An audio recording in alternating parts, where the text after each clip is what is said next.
serve as the senior coordinator for parent and family services. So I'm super excited that you all are here to learn how you can help your student in the financial aid and scholarship process. And so before we start though, a lot of you all have already done this, but if you'll mute your microphone, and then if you have any questions, feel free to ask them in the chat. We'll be answering those.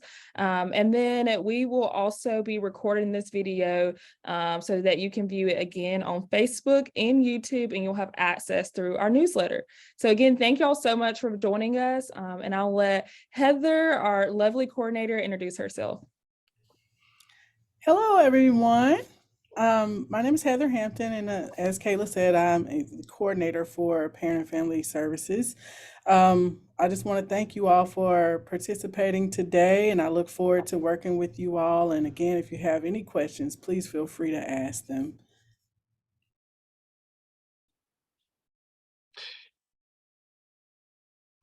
All right. Hey, everybody. My name is Matt Rhodes. I'm the Financial Aid and Scholarships Outreach Coordinator for the University of Memphis. And so hopefully I have perhaps interacted with some of you, or at least your students, at some point in time before, whether that's at new student orientation or at some other time.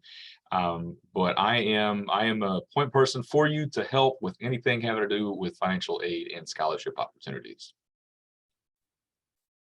Awesome. So we will go ahead and start asking our questions. So Heather and I have some questions that are related to financial aid and scholarships. Parents have also sent in questions, but again, if you are here live, feel free to put those in the chat and we will get those answered. So our first question for you, Matt, is, do students need to complete a new FAFSA for the spring semester? No. You do not need to complete a FAFSA for the spring semester specifically, particularly if you have already, if you're already a student in the fall. Okay, so essentially the way that the FAFSA works, the FAFSA is the free application for federal student aid. And so it's the starting point for applying for everything that might come from the federal government or the state government. And it has a pretty strong influence on a lot of things, even at the institutional level as well. So we're talking, Pell Grant, Supplemental Educational Opportunity Grant, yes, loan offers as well, but the Hope Scholarship is a big one, state grant programs, institutional grant programs, and things like that. And so we fill out the FAFSA annually. The FAFSA is available each year on October the 1st. And for the following academic year, right? So on October the 1st this year, so just here, 2.5 weeks ago, the FAFSA became available for the 2023-2024 academic year. And so the academic year starts in fall, and then it's spring and concludes with summer. And so we are in the academic year right now, 2022-2023. The FAFSA for 22-23 is your FAFSA for fall 22, spring 23, and summer 23. Now, I just mentioned summer there.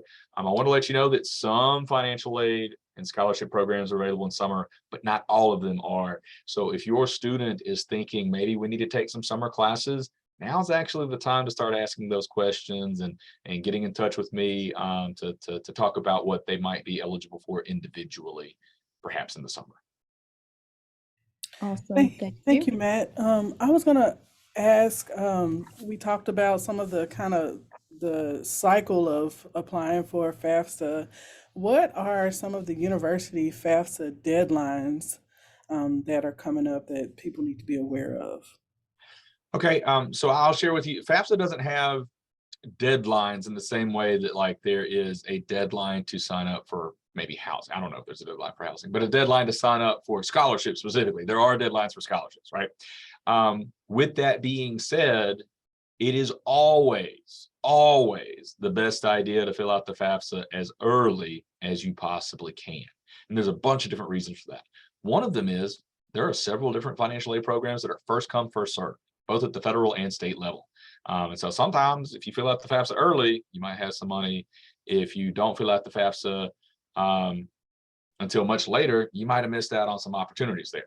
Okay, so that's one of them. Another one is there's a significant not a significant percentage, it's less than half, but something around 30% or so of students who are selected by the federal government for different processes where we might be asking for additional documentation on top of the FAFSA. So there might be some additional follow-up that needs to take place before we can package your financial aid, your student's financial aid eligibility. And so the earlier that we complete that FAFSA, the earlier we can find out about any additional steps that need to be taken like that, the earlier that we can reconcile those things. And so there are not deadlines in the traditional sense, but the deadline is as soon as possible. Awesome. Sorry, I joined on my phone to see the video, to see the chat, and now can y'all hear me? Okay, Yeah. so sorry about that. It sounds like it's echo on my end. There's So a little feedback. oh no. Heather, you might want to ask the next question. Okay, sure. Yeah. So what information would parents need to have available when they're completing the FAFSA? All right, that's a good question. So the starting point is going to be what's called an FSA ID. That's a username and password that a student has, and in many cases, undergraduate students anyway, are considered dependent students. And in those cases, parents will also need an FSA ID. So that username and password to access the FAFSA. It is also your access point for several different other federal, access to federal aid websites and things like that as well. So the FSA ID is a good starting point. If we're all continuing students who already filled out the FAFSA before, you probably already have an FSA ID. But it's not uncommon that we created an FSA ID a whole year ago while we're in high school, or maybe 2 years ago, 3 years ago, depending on what classification your current student is at the U of M. And maybe we don't remember what that username or what that password was, or maybe, and this happens occasionally, a student might have used that high school email address to create their FSA ID. And now they've been out of high school for a year or two, that high school email address is no longer active, right? So if you do need to reset or manage your FSA ID, you can do that at studentaid.gov by clicking on login in the top right-hand corner. And then there's an area for forgot username and forgot password, okay? Now, your FSA ID, like I said, that's your access point electronically to the FAFSA. I do want to share with you, there are certain scenarios where a student might be eligible to complete a FAFSA and be eligible for federal and or state financial aid, but for various reasons, like not be eligible to complete an FSA ID, or maybe their parents, the student is eligible for financial aid, but a parent might not be able to create an FSA ID because of a difference in citizenship status or something like that. In those scenarios, there are ways to access the FAFSA without FSA IDs. There are ways to electronically sign the FAFSA without FSA IDs. It's just that process is much longer. So when you have to electronically sign a FAFSA, you print off the signature page, you hand sign it, you put it in an envelope, you stamp it, and you send it to a facility across the country. And it can take some weeks for it to process, especially if you happen to send it in at a high volume time. So an electronic signature with your FSA ID is 2 business days of processing tops, right? So it's a lot better to have an FSA ID. Additional information, all right? If we file taxes for the tax year in question, we need that tax information. So that would include, but is not limited to, 1040 forms from the IRS, W-2 forms from your employer, 1099s if you're an individual contractor, things like that, okay? And then, of course, the students, information about kind of where they are in college. Is this your first year, second year, third year? Are you planning on living on campus or off campus, but not at home, and some things like that. So a lot of it's pretty straightforward, but when it gets to that financial information, it can be a little bit intimidating. I know I've been going on about this one, but real quick, if you have an FSA ID and you did file taxes for the tax year in question, okay, most tax filers are going to be eligible to use the IRS data retrieval tool on the FAFSA. And if you use the IRS data retrieval tool, it automatically downloads the majority of the tax and finances information that you need on the FAFSA. It knocks out the hardest part of the FAFSA in just a couple of clicks. So much easier to do. So that's another reason I have that FSA ID ready to go. Awesome. Okay, I hope that I am doing better with technology this point and that you can't hear me double.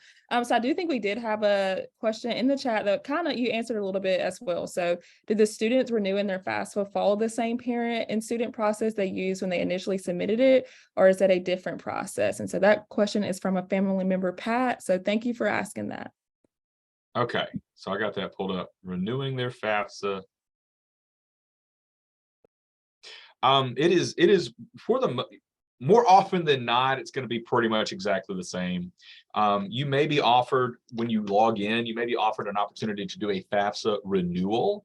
And so a FAFSA renewal is going to have some of the biographical and demographic information like your address and email address and phone number and that kind of stuff pre-populated, instead of you having to actually type that in each time. So it saves you a little bit of time. That's if you're offered a renewal. Okay, if you're not offered a renewal, no big deal. You just have to type in your email address this time too.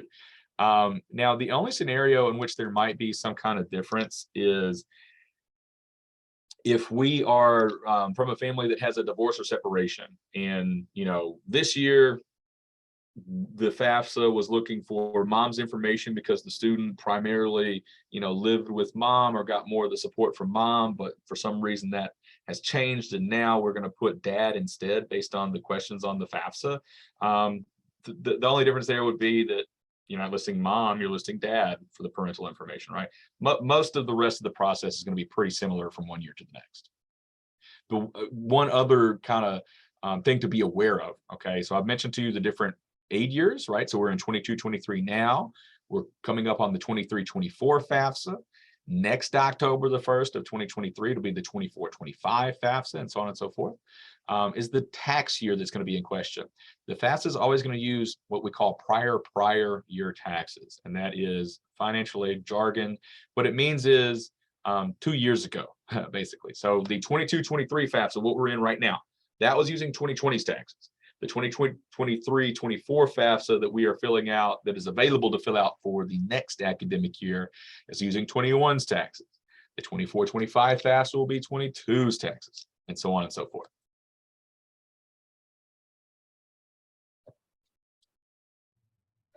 I hope that answers your question about the process, Pat. Yes, thank you, Pat, for asking that question, and thank you for that thorough answer, Matt. I didn't even realize myself that it went back 2 years prior tax information, so that's good to know Yep. because I have a daughter who's a I was freshman. gonna say, I yeah, have to do the you got FAFSA one. myself. Another question that we get really about the type of awards. What type of financial aid awards are even available to students? And then I know some of them are loans, but there's a difference between the type of loan that people can get. So Sure. just kind of maybe quickly explain the types of awards and the types of loans. Okay.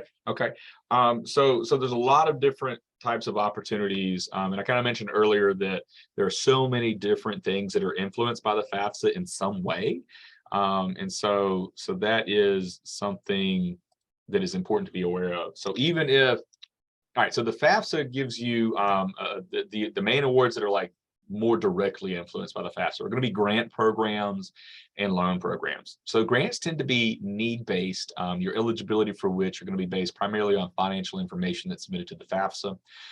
If you show what the FAFSA considers greater financial need, then you have a stronger chance of being eligible for grant programs. If you show less financial need, then you are less likely to be eligible for grant programs. So that's loosely how that works, right? As far as loans go, there are 3 types of loans that are available through the federal government through the FAFSA, 2 of which are available to students specifically. There's the subsidized loan and the unsubsidized loan. So the subsidized loan is need-based, so your eligibility for which is somewhat based on some of that financial information. The subsidized loan does not accrue interest while your student is in school. Okay, so if you are offered a subsidized loan, excuse me, it is definitely going to be the better of the 2 types of loans that your student might be offered to take, because the unsubsidized loan does accrue interest while you're in school. So that's something very important to know. Subsidized is better because it's interest-free while we are in school. So what does it mean to be in school? That seems to be a pretty obvious thing, but there's a few things you need to know. The threshold for which you are considered in school, all right, for loan eligibility is 6 credit hours in a degree seeking program.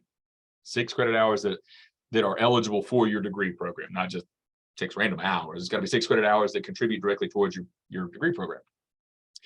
So as long as you're enrolled in 6 credit hours, okay, your subsidized loan that you might be eligible for is not accruing interest. The other benefit here is that and this is true for subsidized and unsubsidized loans, your student is not required to make payments on these loans until they are out of school, plus an additional 6-month grace period.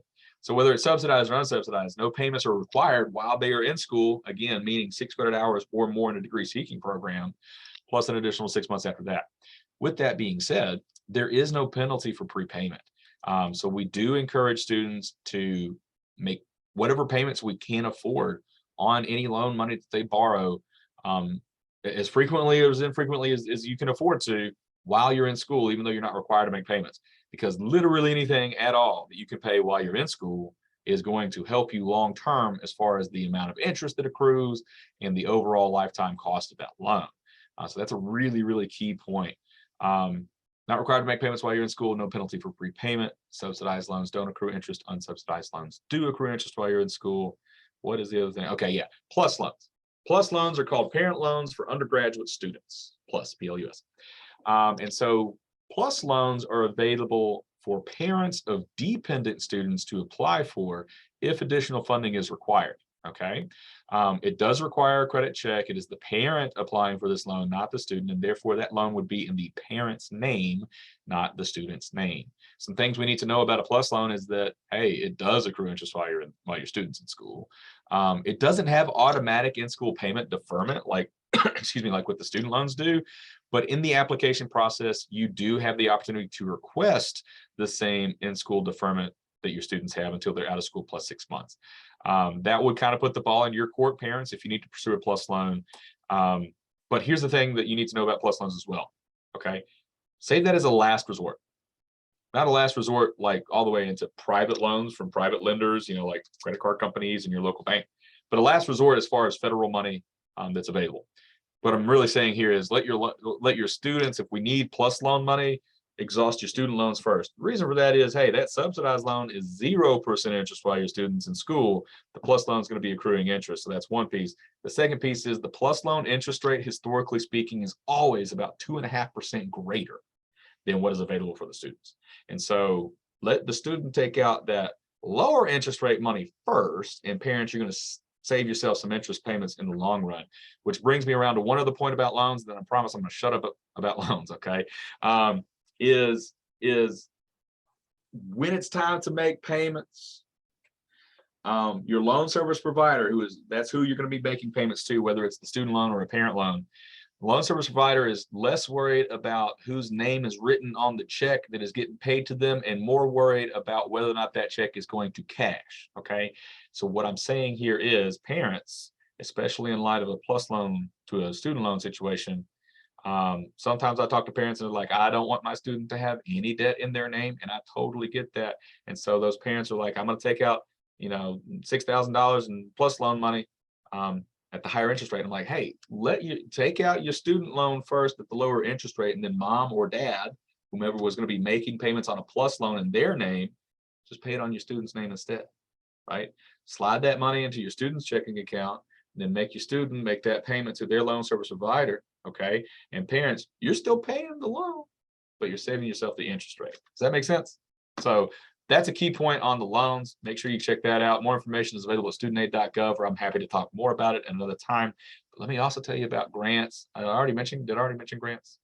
Not much. Okay. Grants, again, are need-based aid programs. So the biggest one that we hear about most often is going to be the Pell Grant. That is a federal grant opportunity. And so that is for students who have an EFC from 0 until right now it's like somewhere in the 5,800 range. Don't quote me on that. Your EFC is a number that the FAFSA spits out that tells us how we determine need-based aid. There's also something called the SEOG, the Supplemental Educational Opportunity Grants. There's also the Tennessee Student Assistance Award for state of Tennessee residents that might be eligible. So those are all grant programs. That's based on, again, financial criteria from the FAFSA. Excuse me, it does not have anything to do with a student's academic criteria, okay? As far as, like what a scholarship would be. Scholarships, though, can also be influenced by the FAFSA, right? So for my biggest example here is the Hope Scholarship. You got to qualify for the Hope Scholarship academically, but you do not get the Hope Scholarship if you don't fill out the FAFSA, straight up. And the same thing, you got to fill out the FAFSA every year to continue receiving the Hope Scholarship, okay? Additionally, there are some other awards. There's like the Hope Aspire Award, which is a need-based supplement to the Hope Scholarship. Also the General Assembly Merit Scholarship. Both of those might tack on top of the Hope, but you got to fill out the FAFSA to qualify for any of that. And then finally, in some circumstances, the FAFSA does a few different things in addition to giving financial aid opportunities. It also is a kind of a blanket confirmation of citizenship or permanent residency status. And so for some for some departmental and private scholarships, not all, but I would say many, there is a citizenship and or permanent residency requirement. And so a lot of these departmental and private scholarship opportunities are going to check if a student has a FAFSA on file. And if they do, it's like, oh, this student is a citizen or a permanent resident. So that box is checked. Now, obviously with scholarships, there are additional things you have to do to qualify academically, filling out applications, sometimes essays and letters of recommendation and that kind of stuff, sometimes. But the FAFSA is helpful for those things as well. Thank you. And I'm glad you mentioned the Parent Plus loan. My mom will be glad you mentioned that. She took out the Parent Plus loan for all three of us and didn't really realize what she was doing. And then I was an orientation leader randomly and sat down with the financial aid advisor my junior year. And they were like, why do you have the Parent Plus loan? I'm like, I don't know. And so for sure, take that into consideration because Yes. my mom would have loved that information 2 years prior. To that. Same conversation I've had before as well. Yeah. They're like, girl, what are you doing? I'm like, I'm not sure. And so a next question we got is about verification. So someone received a request for verification. What is it? What should they submit? And I think you gave a percentage earlier about how many people are, in that process. So how does that happen?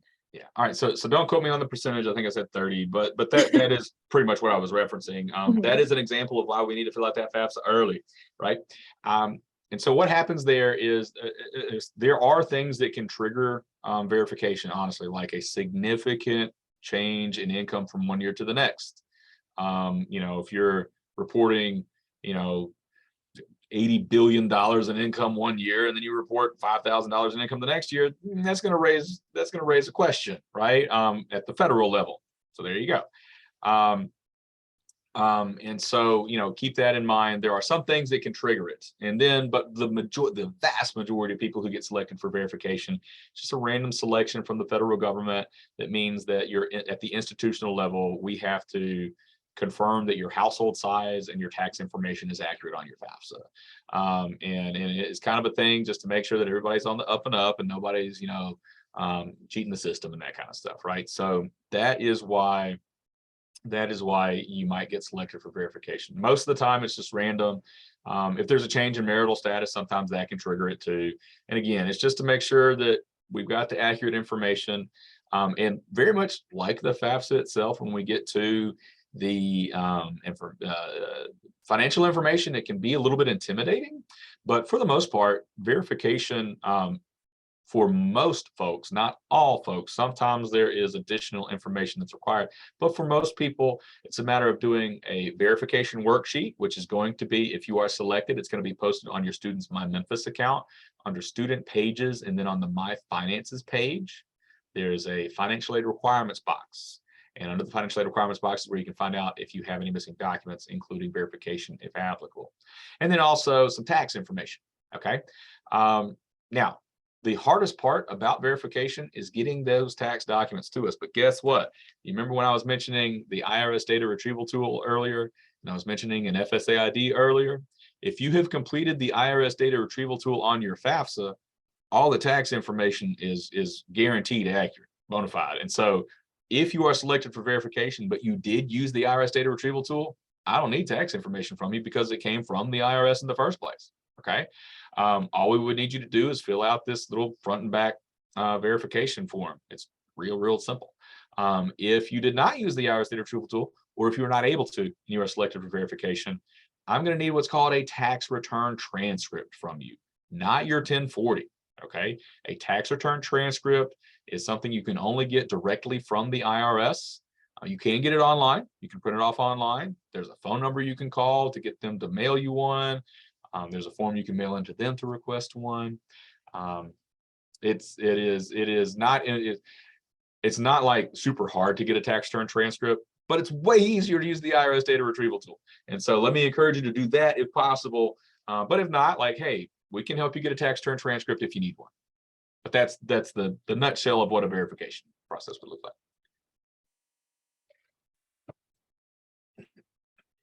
Thank you, Matt.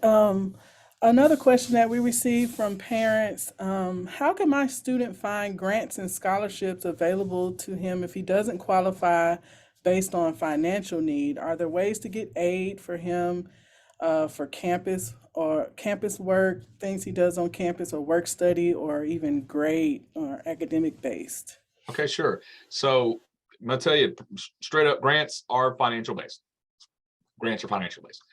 So it's going to be grants are going to be fewer and farther between that are not going to be based on financial criteria. Scholarships can be financial based, but in many cases are not.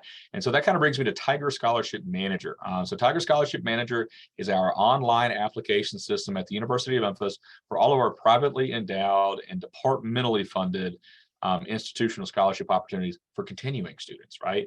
And so there were obviously opportunities for incoming freshmen for scholarships. We also have opportunities for sophomores and juniors and seniors and grad students too. So every year that your student is enrolled at the U of M, there's going to be additional scholarship opportunities for them to apply for. These are competitive scholarships. And the application window each year is mid-November through February the 1st for applications for the following school year. Okay, so we're not applying for scholarships for spring 23 right now. We're applying on November the 16th is when it's going to open for this year. November the 16th, 2022 through February the 1st, 2023, Tiger Scholarship Manager is going to be open for applications for the 2023-2024 academic year. Okay, there's over 800 scholarships on Tiger Scholarship Manager every year. And that's where your extracurricular activities come in. I know that the Student Leadership and Involvement Department has a few. Your academic criteria, it's going to be important. So what is your GPA? The higher the GPA, the stronger a candidate you are. Sometimes it's based on geographical information, like where are you from? What is your background? So there's a lot of different opportunities out there. That's just from Tiger Scholarship Manager. There are also literally thousands, if not tens of thousands, of outside scholarship opportunities available as well. Outside scholarships are ones that are not administered directly by the university or any of our institutional partners, whether that's different departments or private endowments. Okay, and so those can come from religious organizations, community organizations, nonprofit organizations, national or regional corporations, or even local businesses. So that's something to check out as well.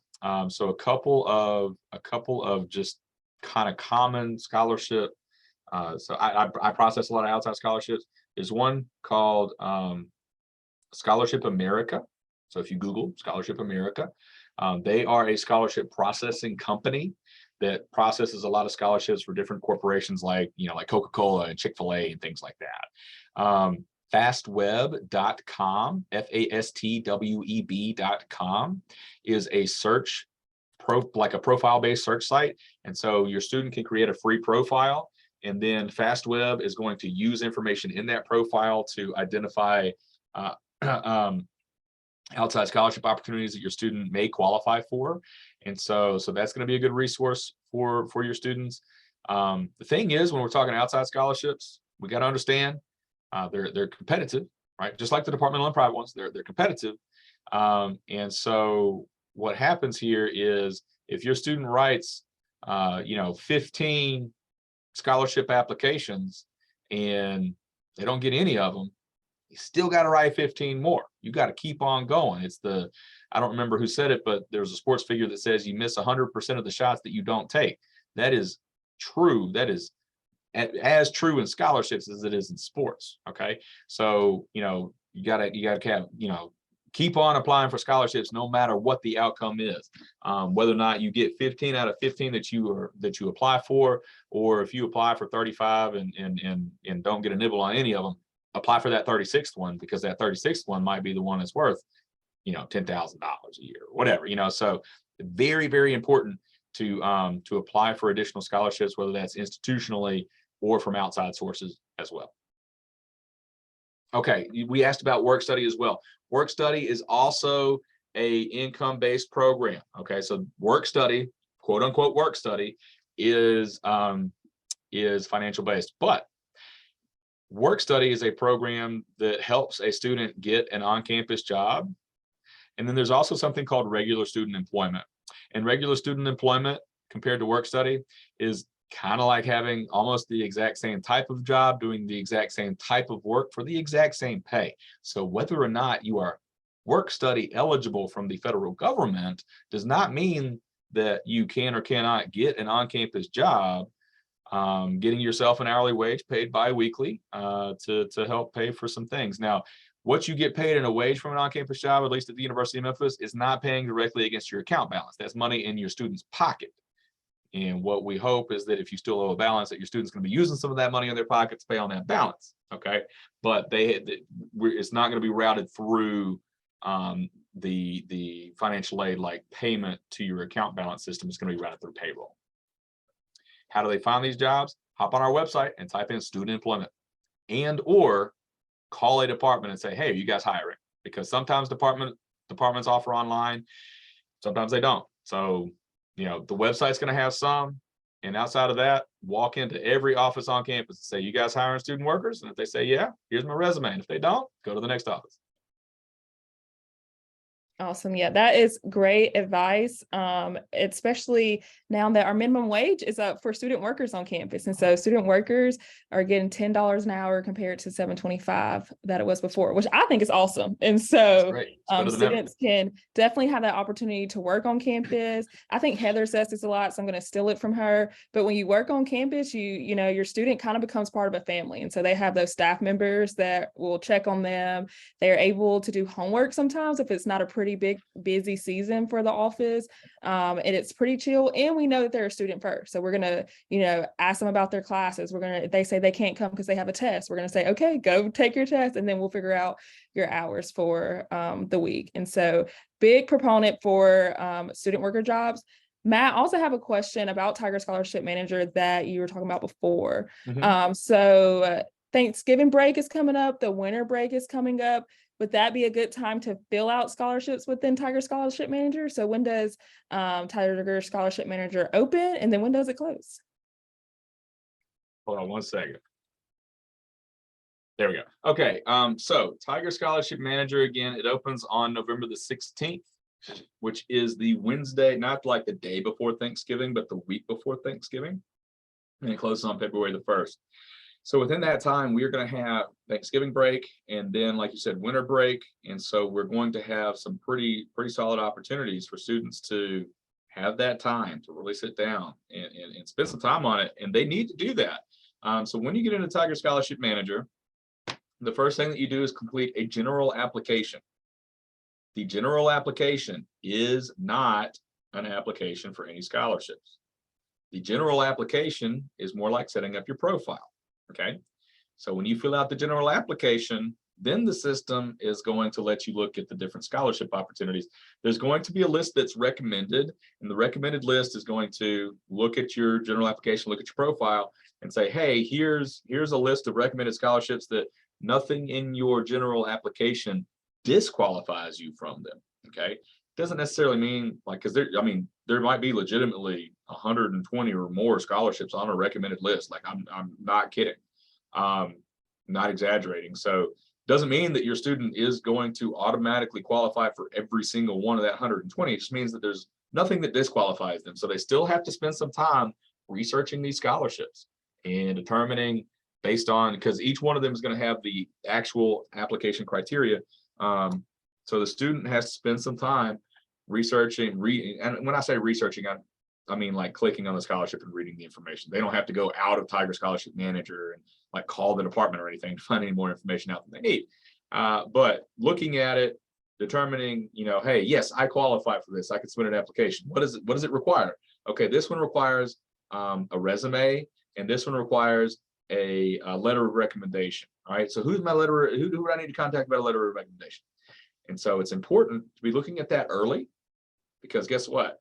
If you request a letter of recommendation on November 22nd, you have a much better chance of that letter of recommendation getting there by February the 1st than if you request it on January the 30th, right? So the earlier that you're looking at that, the better. Okay. Same thing with essays, right? So sometimes these scholarship opportunities are going to require essays, and if they do, your student needs to put some effort into that. Now, I'm not saying that they have to write a completely from scratch fresh essay for every single scholarship. You can have a loose template, but you do need to make it specific to that scholarship, right? You don't want it to say, to whom it may, well, it's fine to say to whom it may concern, but you don't want to put like the name of a different scholarship on an essay for an application for a different scholarship. We see that all the time. I see that in cover letters too. I was going to Come say, on. Matt, I've seen that a lot of times where the Right. student just uses blanket essay, and it's like, Yeah. wait a minute. Now again, and what I'm saying here is, if a lot of these essays are going to ask the question like, essentially something along the lines of like, why are you applying for this scholarship? How would this funding help you? Okay. And the answer to that question is not necessarily unique and different because of what the scholarship is. So I'm telling you, like, there are certain parts of your essay that can be similar. But if you're applying for for a scholarship that is going to help you get into like a nursing scholarship, for example, right? Well, you would want to write something about what inspired you to be a nurse. Okay. Whereas if you're applying for a scholarship from the Student Leadership and Involvement Office that has nothing to do with nursing, then maybe the part about being inspired to be a nurse isn't going to help. But you could turn around and talk about how you think it's very important to give back to a community and do community service in an area or something like that, because that's kind of along the lines of student leadership and involvement. Give back to the community that has given so much to you, that kind of thing. Okay. But still the part of the question that's, why do I need the money? Because I don't have enough to pay for college. Don't make it that simple. But you see what I'm saying? So kind of you can have a template, a rough draft to work off of, but you do need to make it somewhat specific to every scholarship you apply for.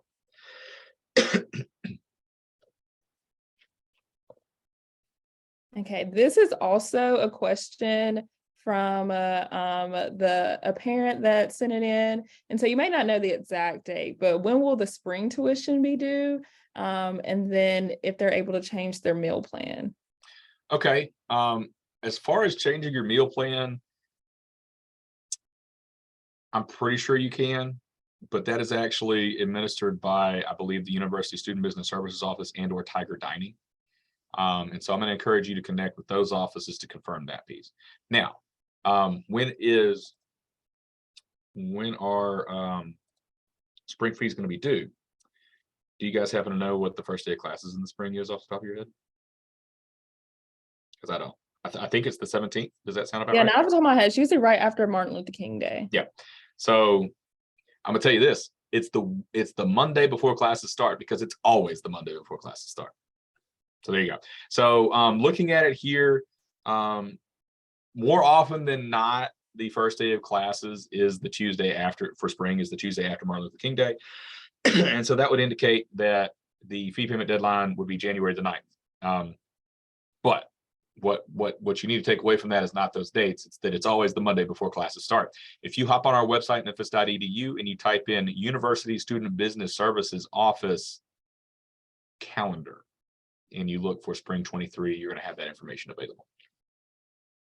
Awesome. And that's also a good segue of financial aid and scholarships are kind of the people who give you the money and they'll help you hand it out, figure out all that. And then our university student business service office is the one who unfortunately takes that money. Is the easiest way to describe it. And so a lot of those questions of like when the fee payment deadline is, how can you pay those fees? Also with your meal plan, things like that, maybe the cost for residence halls, all that. Financial aid can definitely help you get all those costs together and talk to you, but you'll really pay for them at USBS, University Student Business Services. And also I want to share for fall and spring, for sure, every year, there is an installment payment plan available. So if you find yourself with a remaining account balance after your eligible financial aid and scholarships and stuff like that, keep in mind, like you obviously can pay whatever your account balance is in a lump sum up front, but you can also set up for a installment payment plan to break up the payments. It is over the course of the semester. Like you have to pay it down by the end of the semester. It's not like over 18 months or something like that. But they do allow you to break it up a little bit.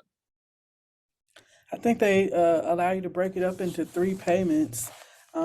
It's a down payment and then 3 additional payments, Right. traditionally speaking. All right, awesome. Our next question from a parent that sent in was about FAFSA funds and study abroad. So they asked, how can you use FAFSA funds in addition to a scholarship to cover a cost of a study abroad opportunity? Okay, so the most detailed information is going to come once you get to a study abroad orientation. So I do want to share that with you. But effectively, when you enroll in a study abroad program, excuse me, you have you're enrolling in some credit hours at the University of Memphis. You're just taking those credit hours wherever it is that you're studying abroad. But the credit hours are enrolled in at the University of Memphis. You pay that tuition to the University of Memphis. And so from a financial aid and scholarship standpoint, more often, most of the time, not literally every single scenario, but the vast majority of those scenarios, financial aid and scholarship says, oh, you're enrolled in classes at Memphis? Cool. We don't even know that you're doing study abroad unless we look and see that you are enrolled in these study abroad hours, if that makes sense. Now, there are some study abroad specific scholarship opportunities, and more information is available from our study abroad office about that. And then if you are a presidential scholarship recipient, then there may be an additional stipend towards study abroad and or some travel for different research opportunities in your undergraduate years. But it's pretty simple. You enroll in classes and the money pays like it normally would.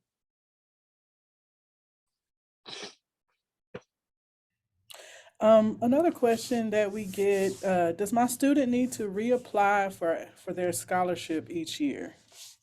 That's a great question. The answer is sometimes, right? And so if you have, I'm going to tell you the ones, I think I'm going to get them all, but there might be a few that I miss out here, okay? Any of the trustee awards, trustee 1, 2, 3, 4, 5, academic achievement, academic excellence, dean's, provost, presidential, Memphis Advantage, First Scholars, Emerging Leaders or Social Change Scholars, or Memphis Promise, Tiger Success Grants, Valedictorian Scholarship, Community College Transfer Scholarship, Phi Theta Kappa Scholarship, University Transfer Scholarship, and then maybe the Adult Scholarship, but don't quote me on that one, okay? I believe that's all of them. Those are in the Hope Scholarship. The Hope Scholarship, you have to fill out the FAFSA every year, so that's the thing. But outside of that, you don't have to submit a new application each year for those. You have to maintain eligibility requirements, which is going to vary from one to the next.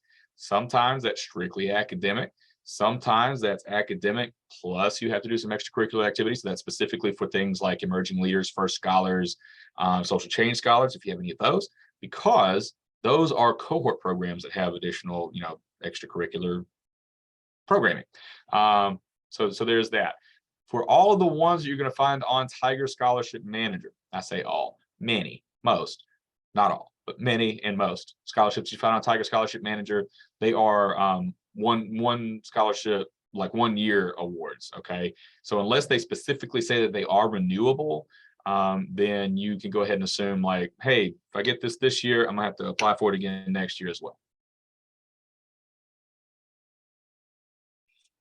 Awesome. And then another question, you touched on this just a little bit as well, is if, someone fills out the FAFSA now, and let's say in the spring, their family income totally changes, is there an opportunity for them to maybe reach out to someone in financial aid to tell them there's been a circumstance where their financial need has increased, or do they have to wait to that next October?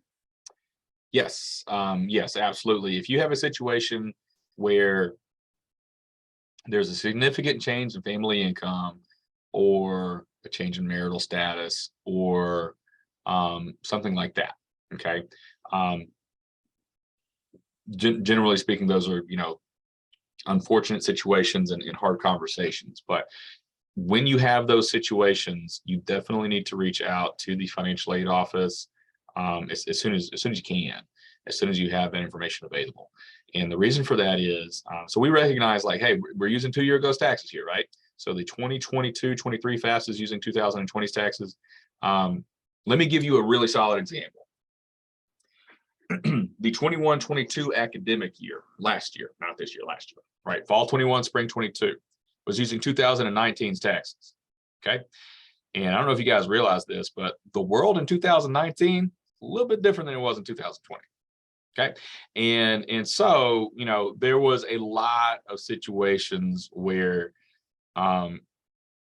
families made whatever they made in 2019, and then the world shut down there for a while in 2020 and even into 2021. And obviously that had some pretty significant financial and economic implications for a lot of people.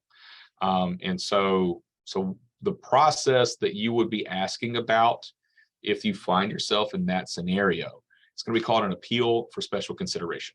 All right. I'm going to go ahead and tell you this. It's one of the most complicated things in all of financial aid by a long shot. All right. And I'm not telling you that to scare you away from it if you feel like you qualify. I'm telling you that to let you know that what's going to happen is you'll have an initial conversation with a financial aid representative about what your situation is. That financial aid representative will likely request several pieces of information from you, documentation about whatever's going on. Okay. And then we'll fill out the appeal form. And then sometimes that's all it takes. Sometimes it's, hey, we got this new information, and that tells us that I need to ask you this whole other set of questions. So I have to come back, or the financial aid person has to come back to you as a family and say, hey, I need this additional information. So sometimes it's a multiple conversation process.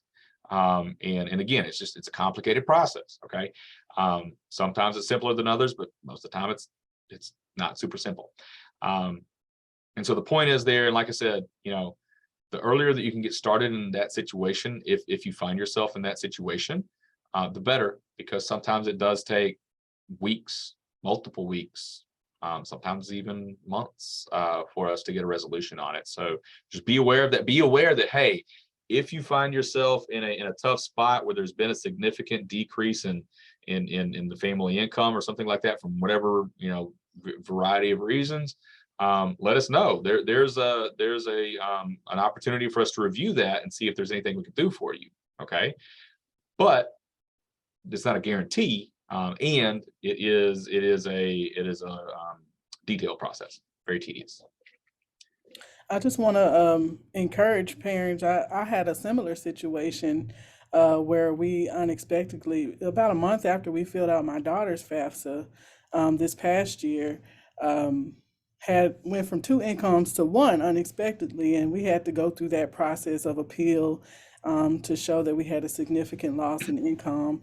And I kind of went back and forth about it, but I just want to encourage you, if you ever find yourself in that situation, don't feel bad, don't feel like you're getting on someone's nerves or being a burden, but go ahead and do the process, because it can definitely help. And sometimes it may be the difference between you deciding that your student cannot attend school and that they can. So just encourage you to definitely check out that process and that resource if you find yourself in that situation, because I was there.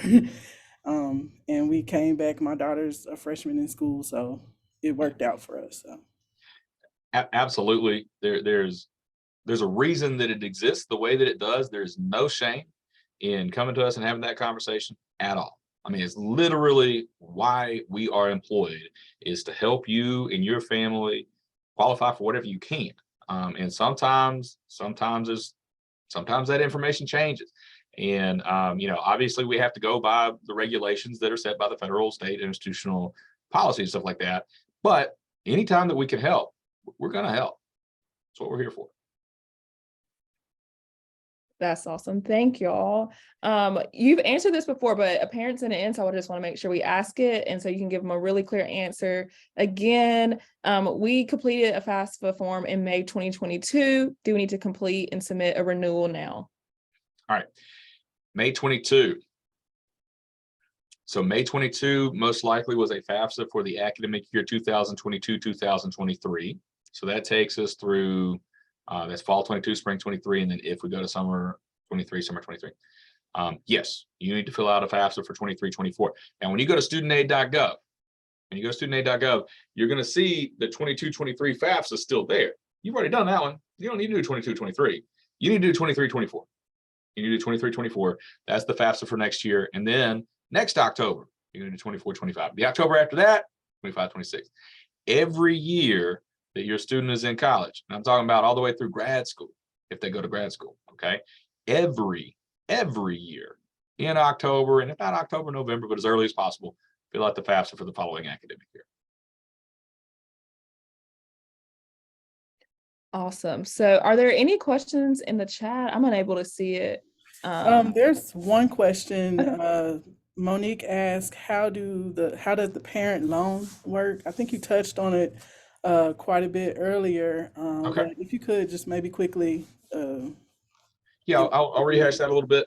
So there's two loans that might be available to your student. That's the subsidized loan and the unsubsidized loan. The subsidized loan is the best one to have because it's 0% interest while you're in school. The loans available to students, the subsidized and unsubsidized, do not require payment until the student is out of school plus an additional 6 months, but there is no penalty for prepayment. For parents of dependent students, if additional funding is needed, there's an additional loan opportunity called the PLUS loan, the parent loan for undergraduate students. You have to submit an application. It does run a soft credit check. It does not have automatic in-school deferment, but in the application, you can request in-school deferment until your student is out of school plus 6 months.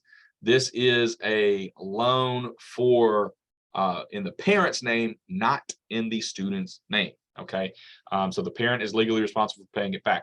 And the interest rate is almost always about 2.5% greater on a parent loan than it is on a student loan. So I say I like to say this, and I kind of said this earlier too. Sometimes I talk to parents and they have the sentiment that they do not want their students to have any loan debt in their name at all, ever, whatsoever, full stop, period. And so the parent's going to take out a PLUS loan, and I'm like, hey, I totally get that, but a loan in your name is higher interest, where you could let your student take out the loan in their name and then just go ahead and whatever it is that you were going to be paying on a loan in your name at a higher interest rate, have your student, give that money to your student, have your student pay that on their loan while they're in school, and you save yourself potentially a significant amount of interest over the course of the lifetime of that loan. But studentaid.gov is where you apply for a Parent Plus loan. Parents, if you need to apply for a plus loan, you're using the parent's FSA ID, not the student's FSA ID to apply for it. Okay. And so that's kind of the basic information there for that. For all loans, whether it's parent loans, student loans, car loans, house loans, whatever, the more that you can pay up front, the more that you can pay now, even beyond what a minimum or a required payment is, the better your situation is going to be long term, especially when it comes to interest,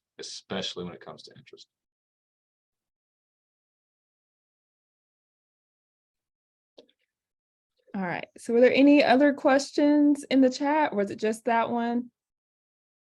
Sorry, I was muted. Just one more question. Bing Flores asked, is it true that there is a first generation immigrant scholarship? Okay, immigrant, so as in, if we're talking a not United States citizen, not permanent resident, okay, that is going to be potentially a scholarship opportunity from an outside source, I'm afraid that the majority of institutionally funded, especially at a public school that is funded by federal and state government, The majority of scholarship opportunities at that level are going to be have a citizenship or a permanent resident requirement. Not necessarily all of them, but many of them. There is a first generation college student scholarship, but the student would have to be a citizen or permanent resident to potentially qualify for that. And what I'm referring to there's two scholarships that have the first generation, two primary scholarships right off the top of my head. There may be more in Tiger Scholarship Manager that have a qualification primarily for first generation college students. And that's the First Scholars Program and the Memphis Advantage Scholarship.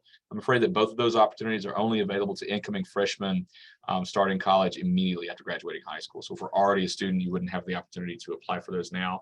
There may be others within Tiger Scholarship Manager where first generation status is a qualifier. There may be others within Tiger Scholarship Manager that do not have a citizenship or a permanent resident requirement. Like I said, there's more than 800 scholarships out there. So there's a lot of opportunities out there, something for everybody. And then especially though, from outside sources, not administered directly by the University of Memphis. That's where you are more likely to find scholarship opportunities that would be privately funded for situations like that. Awesome. Thank you for that question, and also for the answer, Matt.